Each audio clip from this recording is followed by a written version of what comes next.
Научниците конечно потврдија дека зелениот чај не е само здрав напиток, туку и моќен сојузник на мозокот.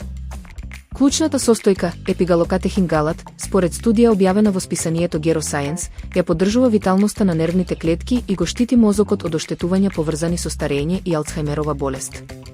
Епигалокатехин-галат го одржува нивото на ГТФ, молекула која помага во чистење на мозочните клетки од штетни наслаги, како амилоидните бетаплочи. Кога нивото на ГТФ опаѓа, невроните не можат ефикасно да се ослободат од токсични протеини, што доведува до воспаление и дегенерација. Комбинацијата на епигалокатехин-галат и никотинамид во експерименти успеала да го врати здравото ниво на ГТФ за само 24 часа. Иако овие резултати се ветувачки, научниците предупредуваат дека не треба самостојно да се земаат суплементи. Зелениот чај останува природна поддршка за здравието, но секоја интервенција треба да биде под надзор на лекар.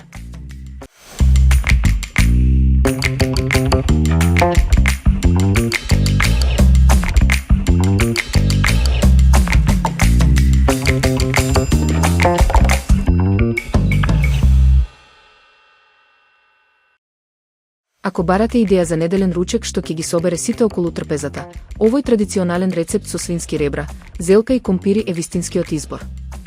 Иако се подготвува бавно, јадењето се јаде брзо благодарение на неодоливиот вкус и мирис што се шири низ кујната уште додека се пече. Ребрата стануваат неверојатно меки и сочни, додека зелката и компирите се печат во истата тава, впивајќи ги соковите од месото.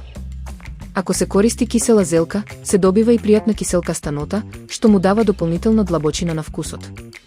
Јадењето се приготвува во неколку едноставни чекори, се редат состојките во тава, се прелива со малку супа или вода и се пече под фолија, а потоа се допекува за крцкава кора.